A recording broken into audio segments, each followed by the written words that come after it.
Managing digital assets requires the efforts of the whole enterprise. The 2023 issue of the Data Security Incident Response Report, or the DSIR, includes more content than ever regarding the data ecosystem and how companies can best manage their digital assets as they move through the lifecycle of data. The DSIR, of course, dives deep into the annual incident response trends and analytics our clients and friends depend on. It also covers topics such as global privacy, ad tech, the increase in litigation, healthcare privacy and compliance, and the latest in emerging technology. I'm Amy Kottman, and you're listening to Baker Hosts. We're back with a deeper dive series covering key topics in this year's DSIR. On today's episode, we discuss recent litigation targeting the higher ed industry, specifically privacy litigation and the VPPA. Our guests are Ben Wanger, counsel with the Digital Risk Advisory and Cybersecurity Team, and Joel Griswold, partner with the Privacy and Digital Risk Class Action and Litigation Team. Welcome to the show, Ben and Joel. Thanks. Excited to be here. Thanks for having us. I'm happy to be here. Ben, let's start with you. Could you tell us what are the current trends that you're noticing in the higher ed industry regarding incidents that include privacy litigation and data breaches? Sure. There's three current trends that we're really seeing. The first is that ransomware is, as always, a big issue that affects higher education. I think one of the things about ransomware in higher education that's different than a lot of industries is, whereas personal information is important and it's something that would trigger notice, I think what is really worrisome to higher education entities and universities is their research data. They have a lot of sensitive data that really could cause a lot of problems if that data gets out in the public, and their ability to operate. I mean, if a university goes down, the effects of that could be very deep, and a lot of people could be affected. Another current trend we're seeing are kind of laws related to ransomware. One state, North Carolina, has issued a law banning all state entities, including public universities, from even negotiating or paying ransoms. So, whereas that's really limited to North Carolina now. I mean, Florida has a similar law, but that law carves out universities. But I think the bigger takeaway is that laws like this are kind of being considered. So at least for public universities, there's a trend where they are needing to focus more on putting themselves in a position where they wouldn't need to pay a ransom in the future because their ability to pay a ransom could be somewhat questionable. And the third trend is with litigation. We are seeing a large increase in litigation kind of arising from data breaches. And especially where there's a university that is kind of a big name, that will pique the interest of plaintiff lawyers. And we are seeing much more litigation than we saw in the past. Ben, where are the universities struggling? So I think there are three issues or three areas where universities are struggling in the instance of data breaches. The first one, and a lot of companies have this issue, is kind of knowing exactly what data they have and where the crown jewels are located. In higher education, especially in research universities, data is often spread out, meaning not everybody knows what everybody else is researching. So kind of in the event of an incident, there's a lot of scrambling to find out kind of where the important data is and how it was protected. So one of the things that we always encourage universities to do is, as best they can, start trying to figure out exactly where they are most vulnerable, where their pressure points are, and where their important data is. And kind of by knowing that, they can take steps to protect that data. So hopefully they won't be in a situation where that data kind of is getting out. And another area where universities are kind of always facing tension is in messaging. I mean, universities generally pride themselves in transparency and communicating as much as possible. But oftentimes in ransomware or data breaches, communication is not always beneficial. I mean, frankly, first of all, if you're negotiating a ransom, sometimes you can give leverage to the threat actors if you're communicating too much. And second of all, it takes time to get all the information. We don't have all the answers right away.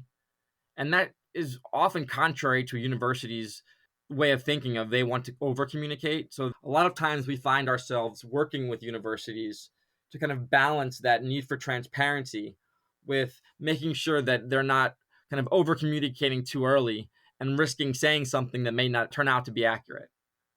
And the last area that I see some universities struggling is in the process and decision making in the event of these incidents.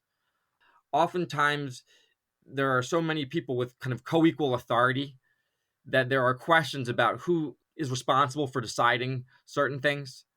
So I think kind of making sure that they can nail down that process in advance is very helpful for universities. So when the event that an incident occurs, they know exactly who's responsible for what decisions.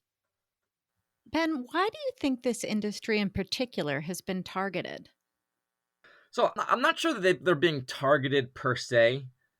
In 2022, kind of as we wrote in our DSIR, higher education matters accounted for about 9% of the cybersecurity incidents that we saw. I think that number will go up significantly in 2023. But I think the reason that we see a lot of universities that are falling victim to these incidents is universities, by design, have an open infrastructure. I mean, if you liken kind of a computer network to a house, they have a lot of windows and doors because they have a lot of different people who are kind of accessing the network. And I think it's not surprising that they're more likely to have one of those windows and doors cracked open, which allows a threat actor to get into their environment. And also, these universities have a lot of data. So when a threat actor gets in, there's a lot of data to be taken, and a lot of it is sensitive data. So I think that makes them attractive to these threat actors. And then finally, universities have a lot of stakeholders. There are a lot of people who notice when something is wrong at a university, whether the systems are down or when the university is sending out a notice letter. And I think that makes their pain points much more obvious to threat actors, which I think once they get into the system, it makes them eager to exploit those pain points. Thanks, Ben. Joel, will you provide our listeners with an overview of privacy litigation, specifically the VPPA? Sure. So, what we've been witnessing really over the last year and a half, 2 years, has been pretty much an all out, full scale war on the internet that's been waged by the plaintiffs' bar. What they're essentially doing is trying to take old statutes and old theories of tort law and apply it to new technology that clearly wasn't contemplated when statutes or common law causes of action were originally recognized.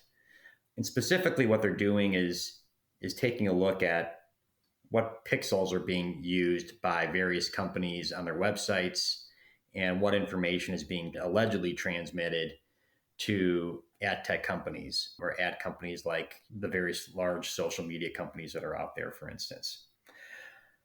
So the Video Privacy Protection Act, or the VPPA, is one of these battles that's being waged. And the VPPA was a statute that was passed back in 1988, and really in response to Judge Bork having his family's video rental history being obtained and then disclosed by a media outlet in an attempt to, I guess, embarrass him or vet him during his Supreme Court confirmation hearings. So in that context, it was clear that this statute was really meant to apply to, brick and mortar, traditional video rental chains that we all, I think, remember fondly and have since kind of ceased to become a major industry. The statute itself applies to videotape service providers, and that basically means, or is defined to mean, any person engaged in the business in or affecting interstate or foreign commerce of the rental, sale, or delivery of pre-recorded video cassette tapes or similar audiovisual materials. Now, we've seen a wide range of defendants being sued under the VPPA, everything from restaurants to retail to not-for-profits. Really, it's been a pretty broad range of industries that's been hit. And the case law recently has been kind of, I think, trying to clarify what it means to be a videotape service provider. And at least one case has acknowledged that it's you really need to be a business that's centered, tailored, or focused around providing and delivering audio visual content, as opposed to just having video that's part of your brand awareness campaign and is included a website. But again, plaintiffs are continuing to try to push the theory that unless notice and consent has been given separate and apart from anything in a policy or terms and conditions, and the defendant has Pixel on their website in a way that communicates information about the subject matter or the title of the video to any ad tech company, then that company is allegedly in violation of VPPA. That's the theory that they're continuing to pursue.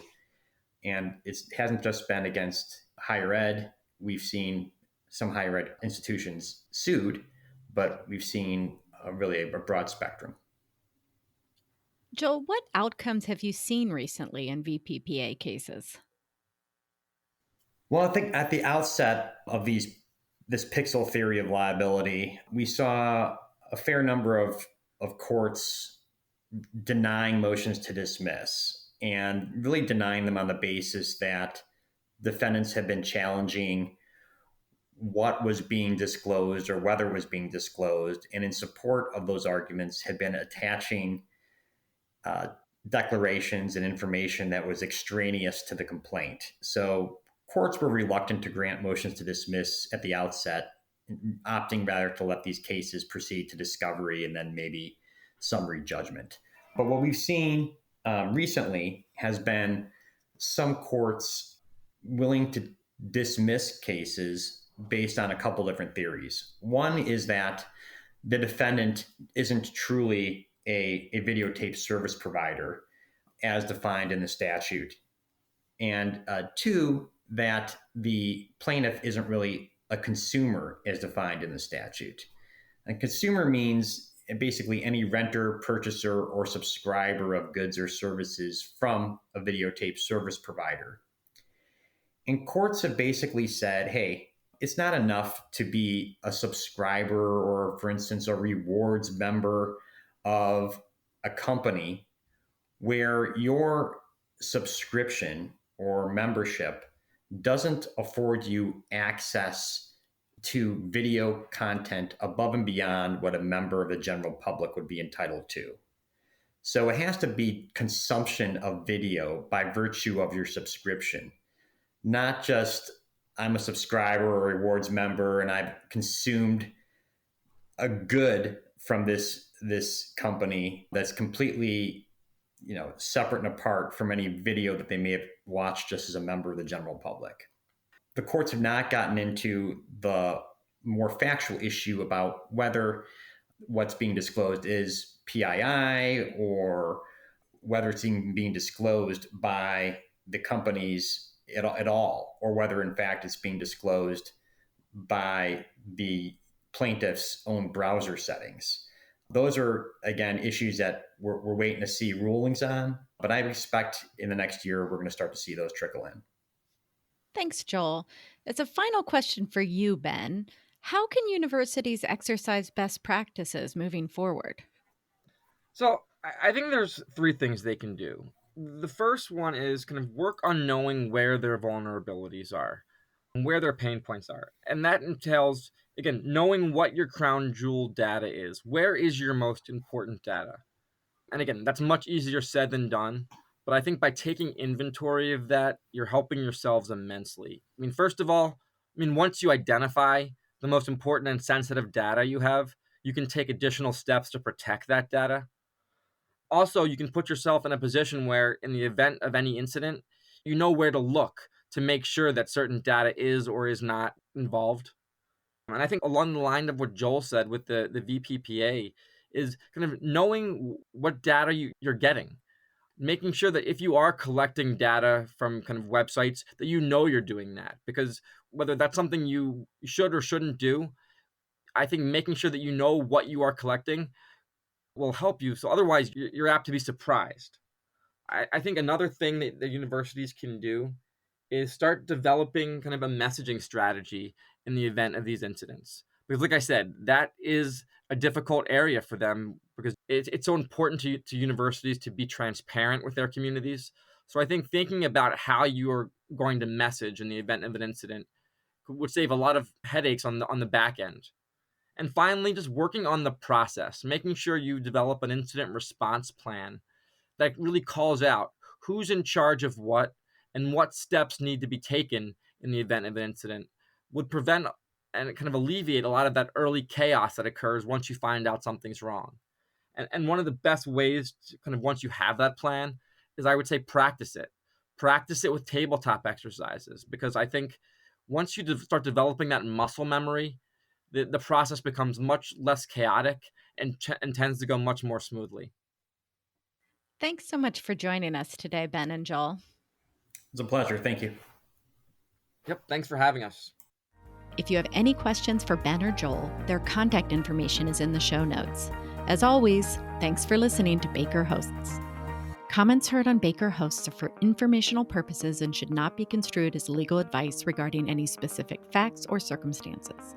Listeners should not act upon the information provided on Baker Hosts without first consulting with a lawyer directly. The opinions expressed on Baker Hosts are those of participants appearing on the program and do not necessarily reflect those of the firm. For more information about our practices and experience, please visit bakerlaw.com.